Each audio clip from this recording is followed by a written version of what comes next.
બધું થતું થયું ત્યારે પોતાના દીકરાને કાપી નાખ્યો અને જીવિત રાખ્યો. આપણને એમ થયું ઓહો હો, અને પોતાના દીકરાને કાપી નાખ્યો. પણ આ એક નહીં, આજે મારે તમને વાત કરવી છે.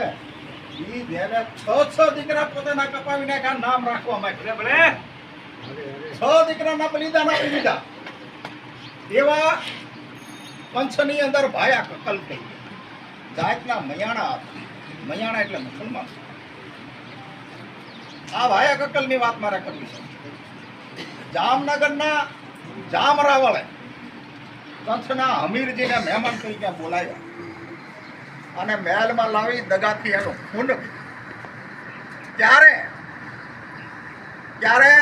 હમીરજીને 2 સંતાનો હતા, એક ખેંગારજી, એક સાહેબજી.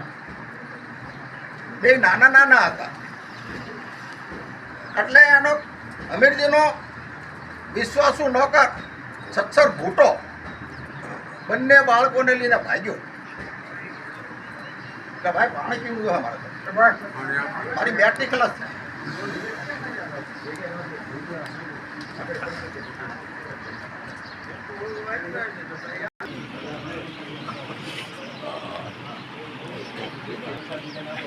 બંને બાળકોને લઈ કચ્છના રેલડી ગામે આવ્યો. આ રેલડી ગામમાં ભયા કક્કલ હું જે બોલ્યો એ ભયા કક્કલ એના વિશ્વાસુ પુત્ર હતા, જામ હમીરના.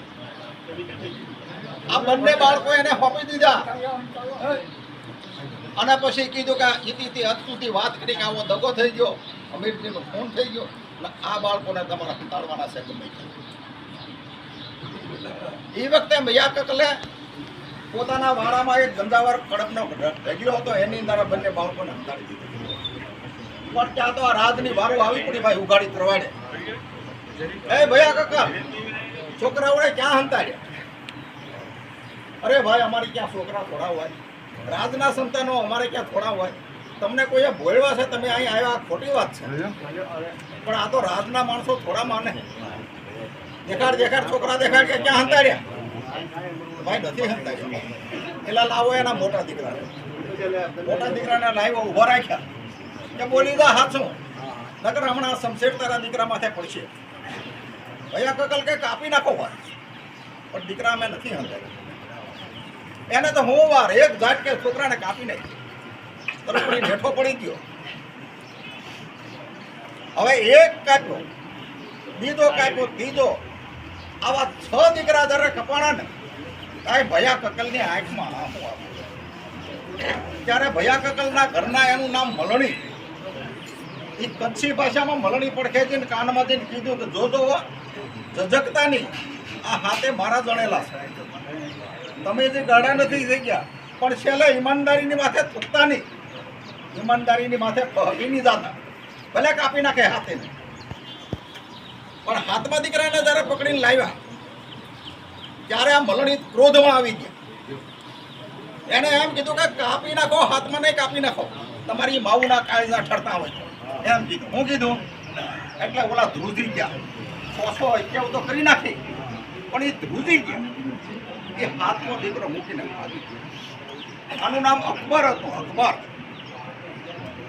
ત્યારે કચ્છના આ હમીરજી અને સાહેબજી પછી મોટા થયા અને એને જૂથ ભેગું કરી અને જામનગર પાસેથી આ કંસ પાછો મેળ્યો.